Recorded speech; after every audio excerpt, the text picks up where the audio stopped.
بسم الله الرحمن الرحيم.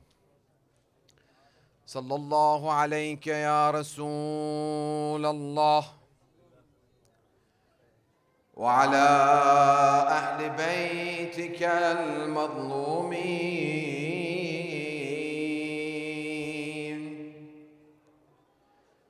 صلى الله عليك يا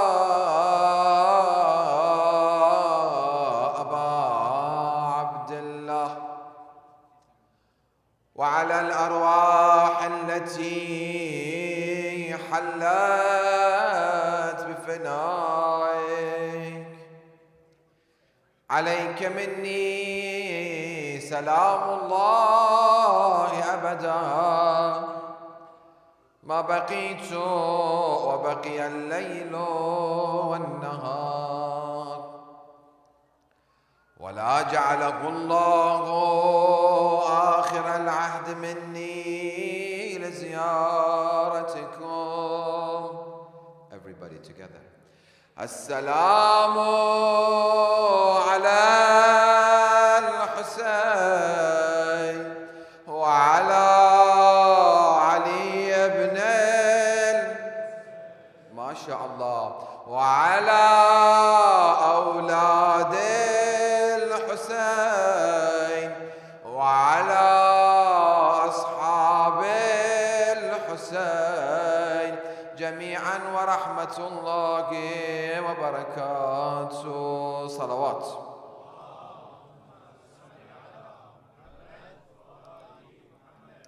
We pray to Allah subhanahu wa ta'ala to hasten the appearance of our beloved Imam Al Mahdi ajalallah ta'ala faraj sharif with the blessing of another loud salawat.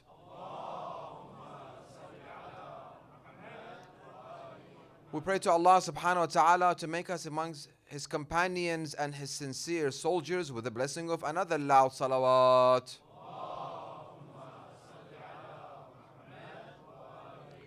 قال الله الحكيم في محكم كتابه الكريم أعوذ بالله من الشيطان الرجيم بسم الله الرحمن الرحيم يا أيها الذين آمنوا اتقوا الله وكونوا مع الصادقين. O you who have faith, be wary of Allah and be with the truthful. We are blessed and honored to look at the lives of the companions of Imam Hussein alayhi salam and learning many lessons from their lives. And we ask Allah subhanahu wa ta'ala, insha'Allah, we can apply these teachings to our lives to make us amongst the companions of Imam Mahdi, insha'Allah. Say insha'Allah. Some people say insha'Allah, some people don't. Say insha'Allah. Yeah, we want, so it needs that motivation, that we need all to have that mindset that we want to do something and it is possible, insha'Allah. Say insha'Allah. Tonight, I don't know if sisters, do they hear my voice or not? Sisters, if you hear my voice, if sisters hear my voice, let's recite aloud salawat.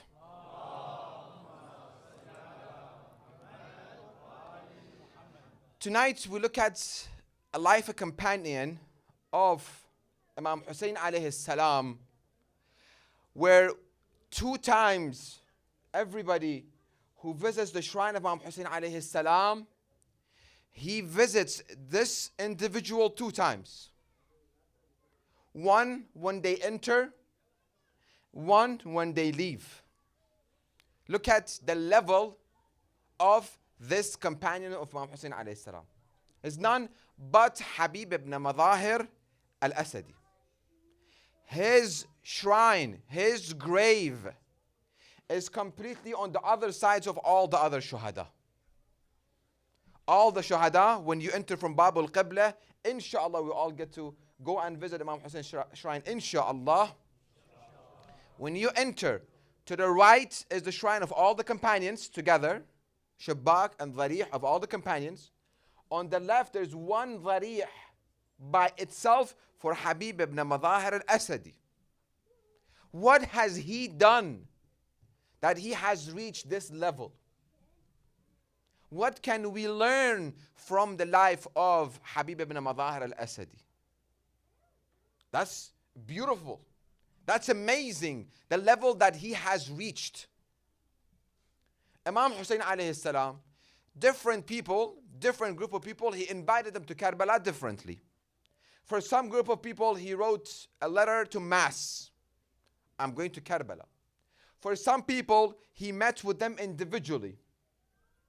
For some people, he sent an ambassador. For example, Zuhair ibn Qayn, that we talked about him in the previous night, Imam Hussein sent a messenger. Go and tell him to come. And he comes and Imam Hussein talks to him and he buys his heart completely, and his heart is full of love of Imam Hussein alayhi salam, and he goes. For Habib ibn Madahir al-Asadi, Imam writes for him personally. He writes for him, oh Habib, I'm going to Karbala, Kufa and Karbala, join me. Habib, elder guy, almost 95-year-old.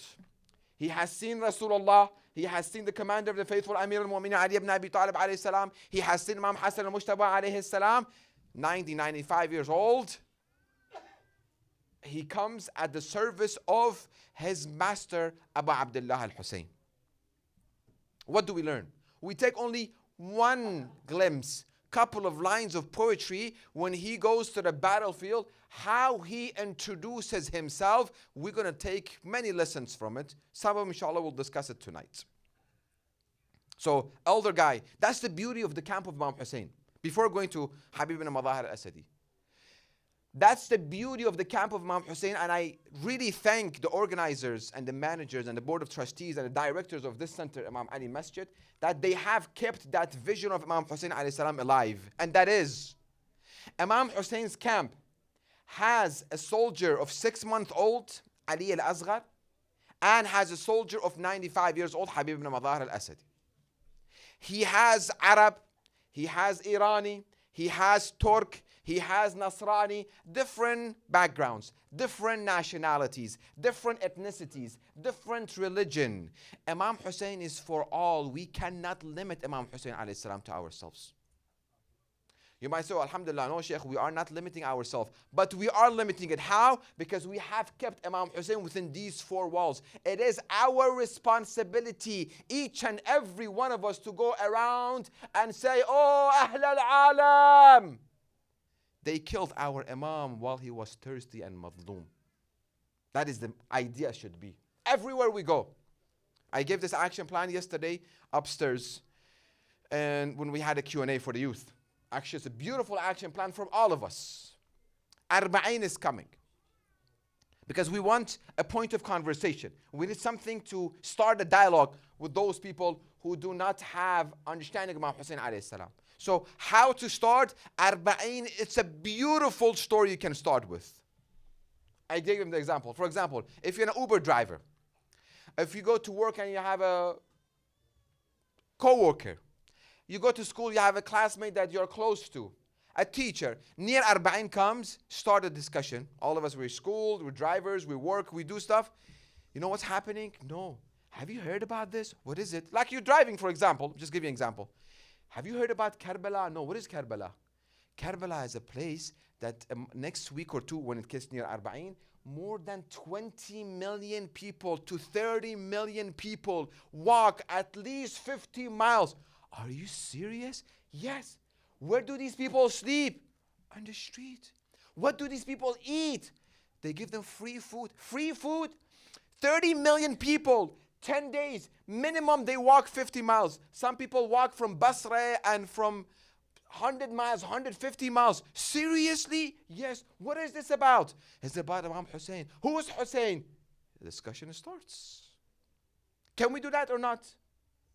Some people say yes. No. Can we do that or not? Yes. We can. At school, let's write. Sometimes when we're in school, they give us an option of picking your own topic for the article that you have to write, essay that you have to write. Sometimes they choose the essay. As soon as they give you the option of you can pick your own topic for your essay, nothing but Imam Hussein and Arba'in.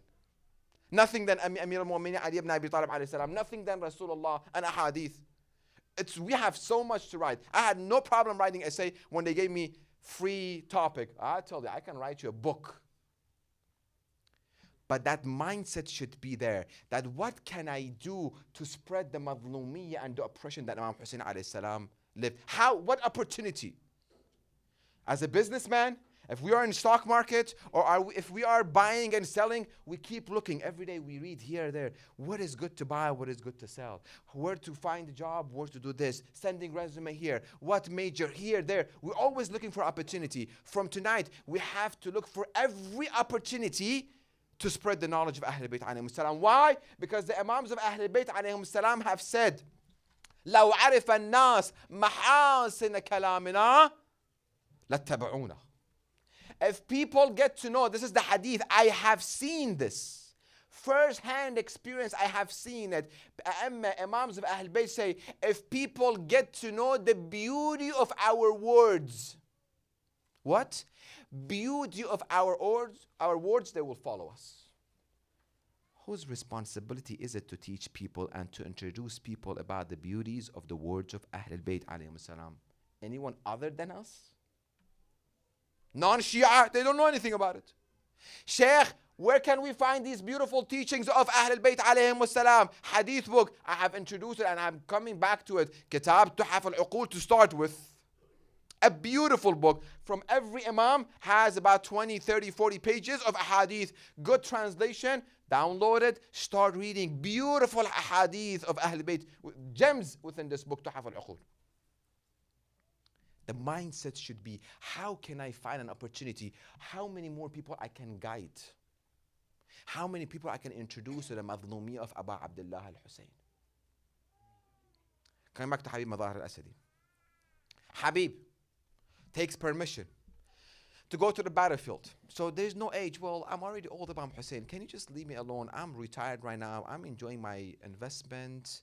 Let me just live my life and just die a normal death. Why you have to do something like that? No. As soon as the letter of Imam Hussein alayhi salam reaches Habib ibn Madahir al-Asadi, 95 years old, minimum, he rushes toward Kufa. No ifs or buts, maybe, yes, I'm tired, I cannot walk. No. Imam Hussein has a calling. Am I going to answer the call or not? And that calling is still alive until today.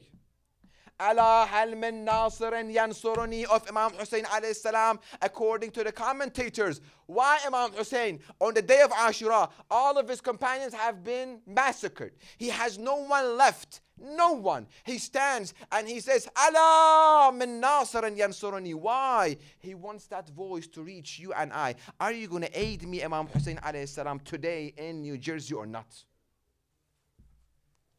Hadith. And it's dua of Imam Al-Sadiq alayhi salam. Imam says, وَضَمَّنَ الْأَرْضِ وَمَنْ عَلَيْهَا دَمَكَ وَثَارَكَ. O Imam Hussein, Allah made dhaman.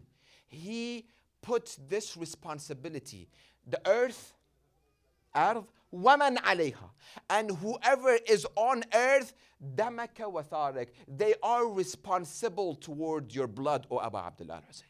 وَضَمَّنَ الْأَرْضِ وَمَنْ عَلَيْهَا. Anyone who is on the earth is responsible toward the blood, every drop of blood of Abu Abdullah al-Hussein. That's a hadith of Imam Sadiq alayhi salam. What have I done for the Imam Hussein alayhi salam? And Imam Hussein of my town, which is Imam Mahdi. Let's come back to Habib Madahir al-Asadi. He goes to the battlefield. He takes the permission from his master Abu Abdullah al-Hussein. He goes to the battlefield. He says what?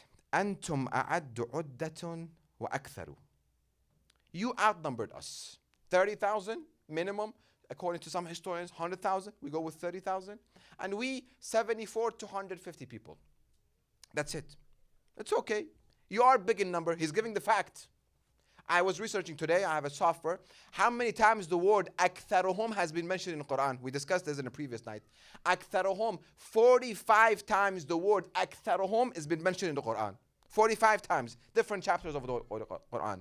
I went through each one of them. I wanted to see one verse says أكثرهم, something positive. It wasn't. Out of these 45 times, none of them were positive. أكثرهم لا يعلمون, they don't know. I asked our Shia youth and parents and adults, do you know about this? I didn't know this. Do you know about this? You didn't know. Do you know about this ahkam? I didn't know. Do you know this akhlaq? I didn't know. Oh, is this a part of our religion? أكثرهم لا يعلمون. أكثرهم لا يتفقهون. It's all condemned. Here says, أنتم أعد عدة وأكثر. You are outnumbered us. Look at the other beautiful segment. ونحن أعلى حجة وأظهر. We are the people of proof. We are the people of rationale. We are the people of reason. ونحن أعلى حجة وأظهر. We are appearance. Imam Hussein alayhi salam, from the time that he left Mecca and Medina, he made it completely apparent. People, if you want to join me, I'm going for my shahada. If you want to join, this route is ending with shahada. Apparent, completely. Transparency. West is all about transparency. Look at transparency within the life of Ahlul Bayt. Oh people, anybody, man kana badhilan fina muhjatahu falyarhal ma'ana. Anybody who wants to give his blood, anybody who wants to give his heart for me, let him join me. This is shahada at the end. Transparent. Obvious. Apparent. Nahnu, you outnumbered us, it's okay. But that is not something significant. It's nothing to be like, wow, outnumbered. No. وَنَحْنُ أَعْلَى حُجَّةٌ وَأَظْهَرُ. We are the people of reason and rationale. وَأَنْتُمْ عِنْدَ الْوَفَاءِ أَغْدَرُ. When it comes to the covenant, you broke the covenant. You broke your promise. You broke the allegiance with Imam Hussein alayhi salam. وَنَحْنُ أَوْفَى مِنْكُمْ وَأَصْبَرُ. We're fulfilling the covenant and we are patient. أكثر. When I see a place that everybody is going somewhere, a path, where should I go? Which path should I take? Everyone's gone one way. Beautiful ahadith. Rasulullah tells Abu Dhar, if you see whole world are going to one path, and you see Ali ibn Abi Talib alayhi salam is going by himself one path, follow Ali. How many times within my lifestyle I went with the flow? I told my wife, because I was sick and I am sick and tired of the culture when it comes to the wedding and nikah and marriage. Every culture does something differently and completely irreligious. I told my wife, Allah has given us 4 kids. We do for them what Islam says. The time comes, the dowry, Mahr Sunnah Fatimatu Zahra Salamullah alayha. Number 1. Azima and walima as Rasulullah did. Simple, basic. Sheikh, I saw a wedding, 400 people. The groom and the bride come with the horse, and with thousands of dollars were paid for them to come with the horse. And thousands of dollars were spent for the limousine to take him out. And thousands of dollars were paid for the person to DJ to come and read. Why? Because that's the flow. That's what everybody does. I told my wife, every culture that exists, because my wife and I, we have both Iraqi and Irani and Lebanese and Syrian and American culture. We have all of this culture mixed within us, alhamdulillah. So I don't have ethnicity, I don't have nationality. That's a blessing. I told them, every culture, we're going to break it. She said, people are going to talk. I said, let people talk. Somebody has to stop this. This is madness. I went to someone's nikah. I said, okay, how much is mahar? I'm going to write on a paper. This is people going everywhere. You go by Ali. Ali means what? Ali means the Islam. Ali means haq. Ali means Quran. Ali means sunnah. Ali means morality. Ali means everything that Allah wants us to do. I said, okay, how much is the mahar? She said, 50,000. I said, $? She said, yes. I look at the husband, do you agree? He said, yes. I'm thinking to myself, you work 40 hours a job, you barely make about $1,000 a month. As soon as you say yes and she say yes, she can demand and you have to pay the $50,000 coming out. I said, okay, I don't care. It's not my pocket. It's not my money. I don't care. I read the nikah came out. I asked one of the relatives why she gave this number. She said because her cousin last year was her nikah. She had $45,000 mahar. She wants people to know that her mahar was $5,000 extra. اسلكوا سبل الخير ولا تستوحشوا فيها لقلة أهلها. Take the course of good and khair any but Ali ibn Abi Talib Ahl al-Bayt alayhim salam, and do not feel lonely because of the fewness of the people who take such course. Everybody will say, he did like this. Let them say it. أيها الناس, another hadith, لا تستوحشوا في طريق الهدى لقلة من يسلكوه. Don't feel lonely because few people take the path of guidance. Doesn't matter. Well, Sheikh, none of my cousin wear hijab. I'm going to wear hijab. When we sit within a gathering and we're watching a show, Allahu Akbar, I will be the only one to get up and go do my adhan, then salah, and then come back and watch the show. I'm not going to miss anything, 10, 15 minutes. They can't tell me what's going to happen later on. Or it's going to be on Netflix, I'm going to watch it or something. I'm not missing anything. But how much the action plan will be. When it comes to the time of truth, when it comes to the time that I have to make a decision, will I go to see like what people will say, what people are looking at me, what my mom say, خالتي میگه, عمتي میگه, عمتي شو تقول, بيبيتي شو تقول, خالتي شو تقول. I say what Ali ibn Abi Talib and Ahl Bayt will say. What will Fatima Zahra says that her, look, read. I said something forbidden. That's reading. It's forbidden in Islam to read. We shouldn't. It takes our time. We have much other better things to do than reading. Look at the life of Fatima Zahra. When she got married to Ali ibn Abi Talib alayhi salam, and look at their jahaziyah, or what they brought, what Amir al-Mu'mineen bought for the house of Fatima Zahra. I'm not saying go sleep on the skin, like them, like a skin of a camel, that during the day, Amir al-Mu'mineen used to use the skin for outside, and at nighttime they used to sleep on it. I'm not saying go sleep on the skin. No. But you have basic life, you have the luxurious life, and you have وَجَعَلْنَاكُمْ أُمَّةً وَسَطًا. لا تستوحشوا. Don't feel lonely. You did something that Muhammad and Al Muhammad salawat by their names.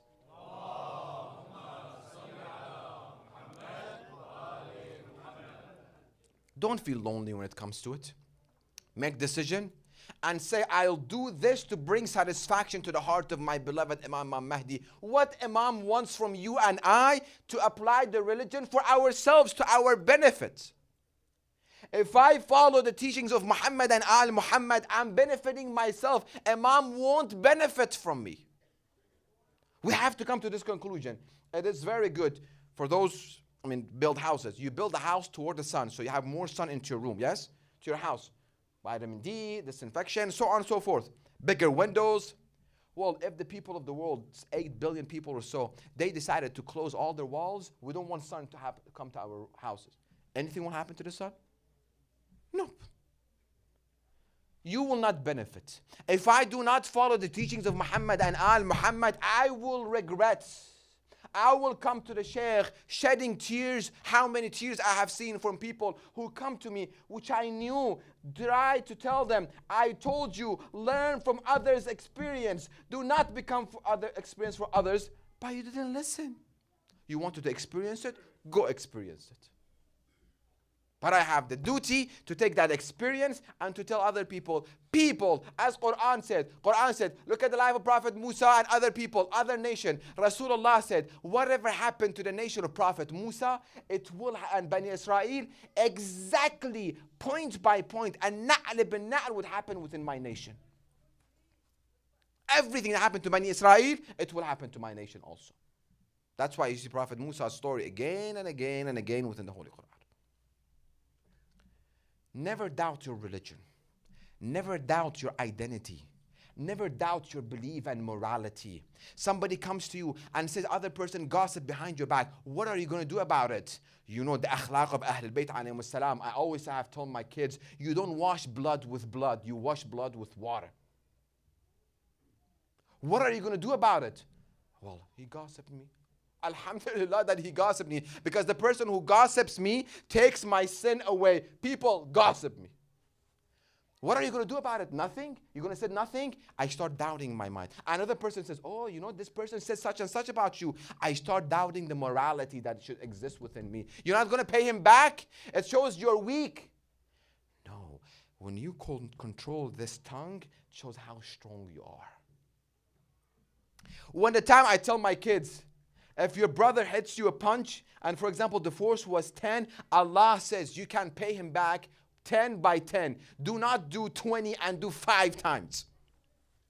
We laugh at the kids and we tell them, how do you do this? But us adults, when somebody hurt us, how do we try to hurt them? I've seen it. Wife and husband, they couldn't live together anymore. I understand. That's why there is a divorce. Abghad al-halal. Allah doesn't like it. Allah gets angry by it. But it's okay. It's permissible. But they come to me and I see they want the other one to burn. Why? He was your wife. She was your wife and he was your husband. No, I want him to suffer. Why? Is it the teachings of Muhammad and Al Muhammad? No. Imam Ali alayhi salam tells Imam Hassan, Ibn Muljam, make sure you don't cut him to pieces. If I die, revenge, one struck. If I stay alive, I know what to do with him. Definitely he would have forgiven him. Definitely he would have forgiven. Where is this within my morality? Because I doubt my morality. Allah says, chapter 49, verse 15, إِنَّمَا الْمُؤْمِنُونَ, believers. So let me see, am I a true believer or not? I can say, Mustafa Akhound, I am a Shia, I am a believer of Muhammad and Al Muhammad. Allah says, إِنَّمَا الْمُؤْمِنُونَ الَّذِينَ, number 1, آمَنُوا بِاللَّهِ, they believe in Allah subhanahu wa ta'ala. Somebody wronged me, may Allah, I'll give it to Allah, let him take care of it. We have beautiful teachings within the lives of the companions of Ahlul Bayt alayhim salam. Because what some people have said, Sheikh, when you talk about Ahlul Bayt themselves, they were ma'soom, they were creation of Allah, best creation of Allah subhanahu wa ta'ala. We cannot reach there. We can. Salmanun minna Ahlul Bayt. Thank you, brother, who said it. Salman, who was not Muslim. He was not born Muslim. They didn't have the religion of Islam. He comes and he strives and he works hard. He becomes minna Ahlul Bayt. Abu Dharr al-Ghifari, he was kafir, a disbeliever. He was a thief. He was known to be a thief. Abu Dharr al-Ghifari becomes minna Ahlul Bayt. Another companion of Imam Ali ibn Abi Talib alayhi salam, he walks in the streets. How beautiful these lives of these companions. Beautiful. He walks in the street and he screams, oh people, anybody who has the love of Ahlul Bayt in his heart, I have forgiven him if he has gossiped behind my back and if he has wronged me. Because he has the love of Ali in his heart, I forgive him. Where else do you find this? Because of love of Ali in his heart, I will forgive him even if he has wronged me. Don't we read in Ziyarat Ashura, إِنِّي سَلْمٌ لِمَنْ سَالَمَكُمْ وَحَرْبٌ لِمَنْ.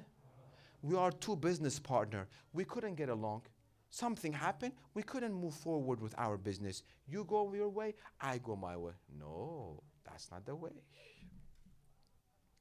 I have to harm you because we couldn't go together. Everybody comes to me and says, can we do business with this person? I'll say, he's the most terrible, disgusting, bad, everything negative I will say, because you and I, we can work together. This is not akhlaq of Muhammad and Al Muhammad. This is not iman. إِنَّمَا الْمُؤْمِنُونَ الَّذِينَ آمَنُوا بِاللَّهِ. They believe in Allah. وَرَسُولَهُ. Remember we said hub and believe is يَعْمَلُ بِعَمَلِنَا. He does our action. ثُمَّ لَمْ يَرْتَابُوا. The faithful are only those who have attained faith in Allah and His apostle and then have never doubted. Every day we see a post on a Facebook. A speaker comes say something, we start doubting our faith. Well, the fight between Ali ibn Abi Talib alayhi salam and the other Khalifa, it was a political fight. Well, Imam Ali didn't take the Khilafah. Well, it's okay. After 25 years, they gave it to him. Well, a Shia individual comes to me and tells me, well, Umar and Abu Bakr also did something good for the Islam. I say, MashaAllah, how much study you have done? You're just missing an imamah to become Ayatollah al-Uzma. We didn't know your value. We're taking you for granted.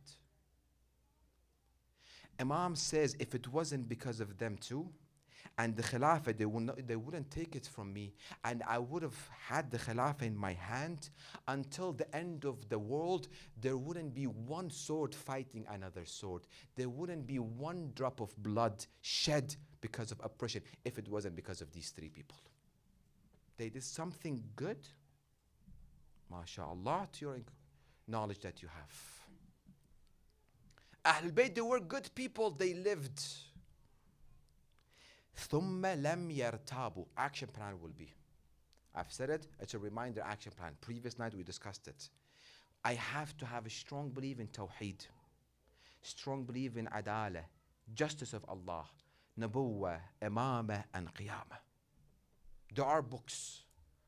English books also.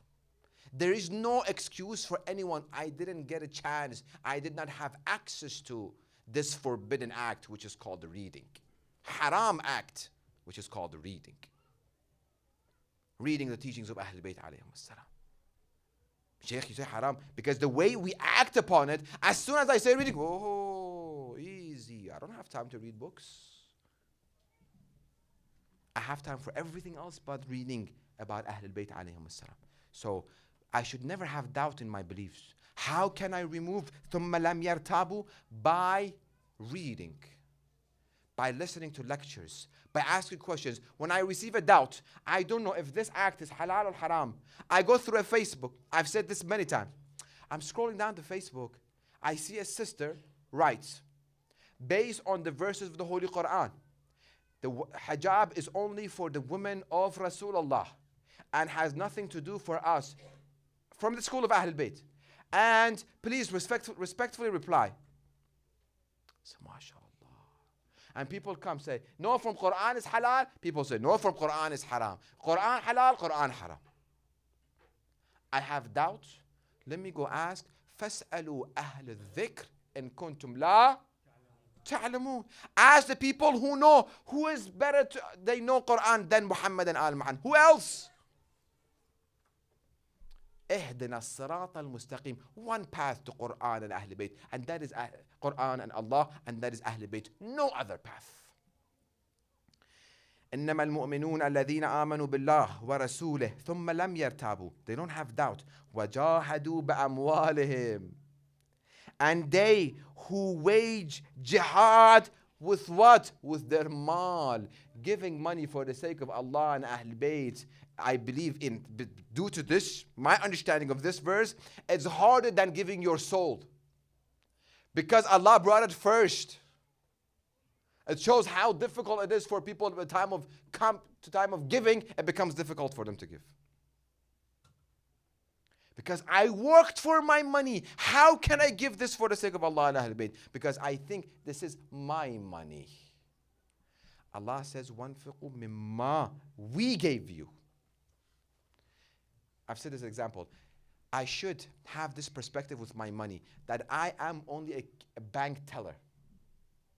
You know, when you go to the bank, if you deposit $1 million, will this person get happy? Yes or no? Yes or no? No. Because it's your account. You deposited $1 million into this account. And if you go and withdraw $1 million, will he get upset? No. Because it wasn't his money from the beginning. I shouldn't think that my money is my money. It's whatever Allah has given me. If I give, Allah gives me more. From what He has blessed me, I'm going to give more, and then He gives me more. I give more, and then He gives more. ثُمَّ وَجَاهَدُوا بِأَمْوَالِهِمْ. And they wage jihad with their possessions, وَأَنفُسِهِمْ, and their lives, فِي سَبِيلِ اللَّهِ, for the sake of Allah. أُولَٰئِكَ هُمُ الصَّادِقُونَ. They are the truthful. There is a Farsi saying, Farsi, Agar as pool gozashti, as pul migzari. You know, Pul Sirat, the bridge. If you're able to stand on the money didn't have value when it came to sake of Allah and Ahlul Bayt. It didn't have any value when they say we need money for the sake of Allah and Ahlul Bayt. You just gave whatever you had. You crossed from that money. That money didn't own you. You'll be able to cross پل صراط that we will, all of us, we will. اگر از پول گذشتی از پول میگذری. أولئك هم الصادقون. They are the truthful. The verse that we have read it every night. يا أيها الذين آمنوا, be pious وكونوا مع الصادقين. Who are the صادقين? Those are the people who جاهدوا بأموالهم وأنفسهم. People, when they came to Karbala, they gave their self, their money, their wealth, their belonging, their kids, their family, everything for the sake of Abu Abdullah al-Hussein alayhi salam. This is what we have to learn from Habib ibn Madahir al-Asadi, that he says, even I'm 95 years old, I'm going to come and I'm going to give my life. جاهدوا بأموالهم وأنفسهم. I'll give everything for the sake of Abu Abdullah al-Hussein.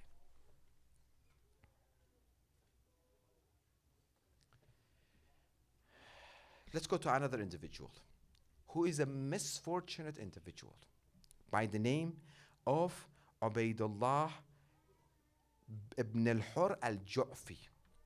What an unfortunate individual is this person. Ubaydullah ibn al-Hur al-Ju'fi. During the Battle of Siffin, he was with Imam Ali alayhi salam. Middle of the night, when he saw the battle became really serious, at the middle of the night, he slowly, as we say in Iraqi, Alik, got to Muawiyah's army. He left. Imam Ali passed. Imam Hassan passed. He was in Kufa. He hears that Imam Hussein alayhi salam is coming toward Kufa. He said, let me leave Kufa. I have nothing to do with Yazid. I have nothing to do with Imam Hussein alayhi salam. I don't care about this political fight. Sisters, please help us. And we've seen it. Within our society, when we see something wrong, rather than we do نهي عن المنكر, I have nothing to do with them. It's them. Not knowing that this disease will influence us also. He said, I'm going to leave, not knowing that Imam Hussein will end up in Karbala. He leaves Kufa because he don't want to get involved with the political fight between Yazid ibn Muawiyah and Imam Hussein alayhi salam. He said, I'm going to go. He comes out of the Kufa. He goes. Near Karbala, very close to Karbala, he camps. Unfortunate person. Imam Hussein reaches Karbala. And he tells her, he says, well, who is this camp belongs to? They tell him, Ubaydullah ibn al-Hur al-Ju'fi. Imam, he himself goes to him. He himself has stood and tell us, when Imam Hussein came to him, there were a lot of children around of him. His boys, kids, of the ashab, they were around him. This lovely person, Imam Hussein, of course everyone will be attached to him. He comes to camp of Ubaydullah ibn Hur al-Ju'fi. Assalamu alaikum, alaikum as-salam. Imam says, فَقَالَ أَيُّهَا الرَّجُلُ إِنَّكَ مُذْنِبٌ. You are a sinful person. خاطئٌ. You have wronged. It applies to all of us tonight. Imam is telling me, Mustafa, you are a mudhnab person. You are sinful. We all have sins. None of us were ma'soom. We commit sin. We try not to commit sin. We put all of our mind to not commit sin. But if God forbid we committed sin, we do istighfar and we come back on the right path. That's why every day we say, اهدنا الصراط المستقيم, اهدنا الصراط المستقيم, اهدنا الصراط المستقيم. Pay attention. أيها الرجل إنك مذنب. You are a sinful person. خاطئ. إن الله عز وجل آخذك بما أنت صانع. I'll buy you as you are. I'll take you with me as you are, even though you are a sinful person. How beautiful. Imam Hussein never said to some people, you cannot come here because the way you look or what you believe or your ideology. This door of Abu Abdullah al-Hussein should be open to everybody. Imam says, آخذك بما أنت صانع. إن لم تتوب. Even if you haven't asked for forgiveness, I'll take you. I want you to reach salvation. I want your eternal heaven. I want to sell it to you. Just give me your nafs. I'll give you eternally in heaven. إلى الله تعالى في ساعتك هذا فتنصرني if you aid me, وَيَكُونَ جَدِّي شَفِيعَكَ بَيْنَ يَدِ اللَّهِ تَبَارَكَ وَتَعَالَى. If you aid me, Mustafa, if today you aid Abu Abdullah al-Hussein by aiding Imam Mahdi, Rasulullah will intercede for you. ويكون جدي شفيعك بين يدي الله تبارك وتعالى. فقال يا ابن رسول الله. Remember? PhD in excuses. فقال يا ابن رسول الله والله لو نصرتك لكنت أول مقتول بين يديك. If I aid you, I will be the first one to be sacrificed for you. ولكن but هذا فرسي خذه إليك. I have a horse, very good horse. I can't combat with you. I have a horse that anytime that I want to run away from anybody, nobody could catch me. And if anybody I want to catch, I would catch him. It's a very good horse. And this is my sword. Imam laughed.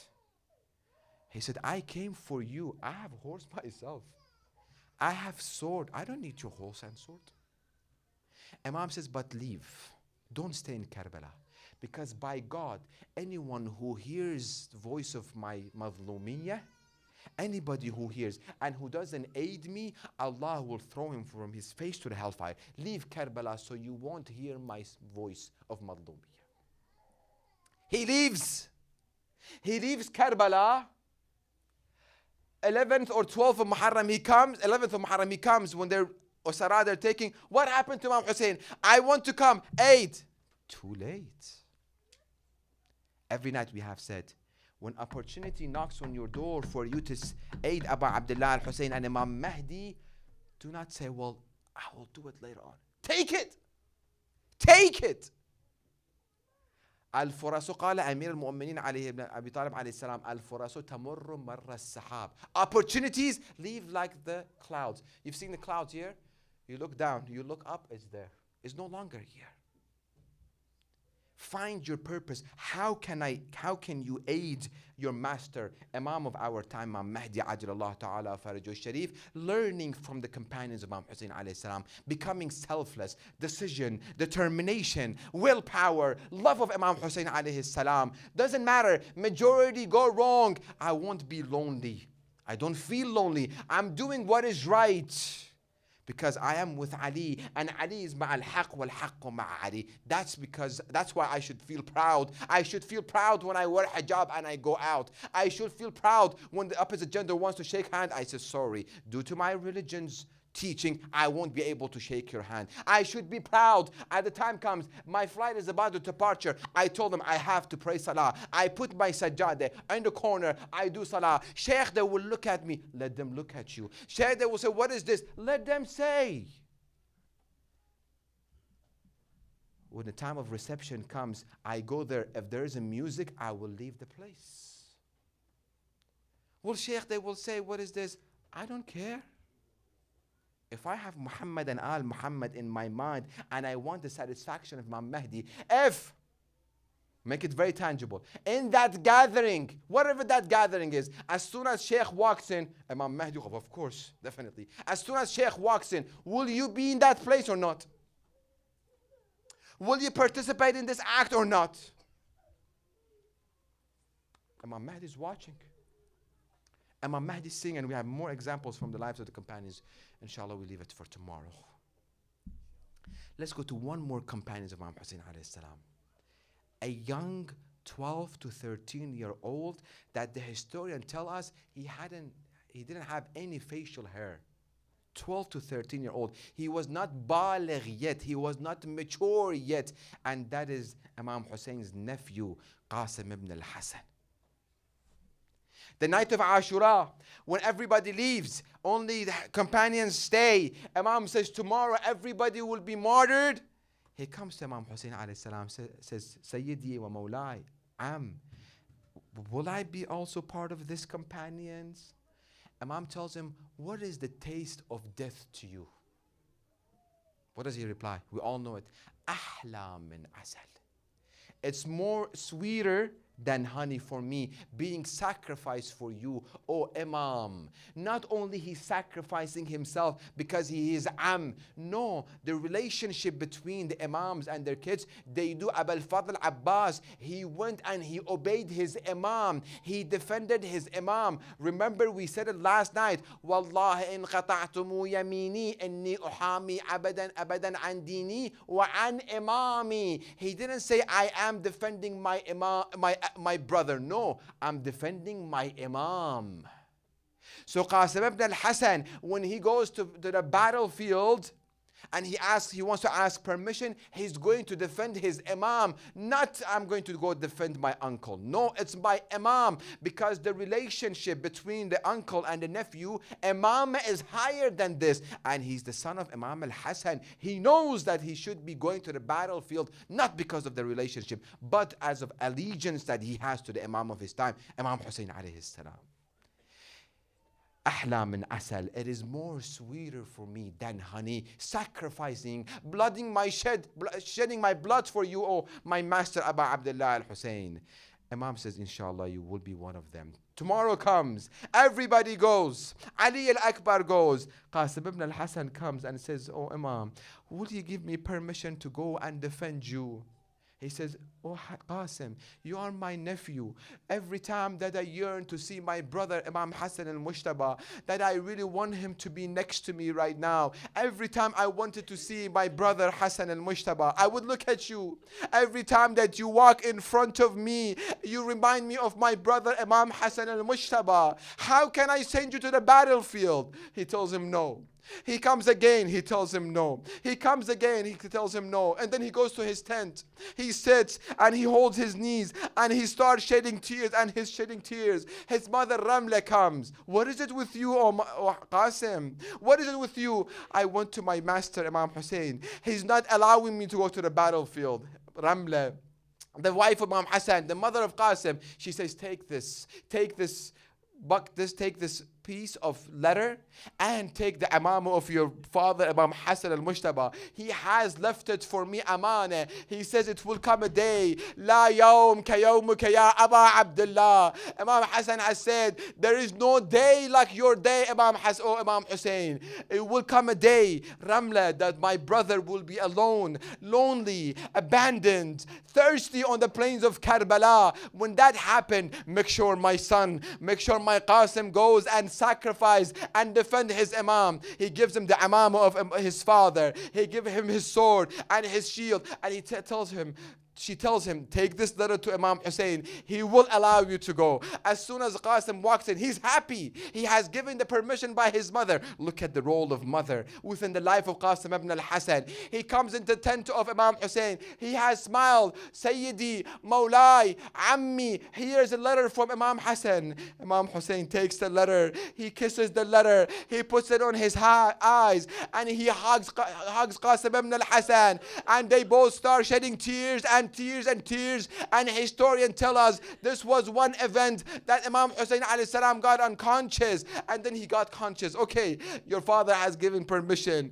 Oh Qasim, go to the battlefield. He comes out and he calls in Tankuruni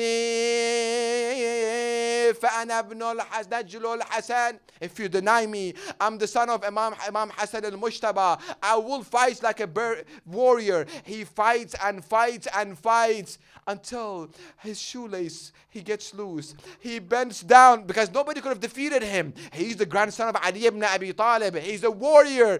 And he bends down to tie his shoelace. Al-La'in comes and struck him on his head with a sword. Qasim ibn al-Hasan falls on the ground. It was the time that he calls his uncle, Amma adrikni. Oh uncle, come to save me. Before Imam Hussein reaches him, the enemy had so much hatred for this little young boy, a 13-year-old. With horses they came and they trampled on the body of Qasim ibn al-Hasan. When Imam Hussein reaches Qasim, he sees Qasim's body is in pieces. He didn't know how to carry Qasim to his tent. ألا لعنة الله على القوم الظالمين.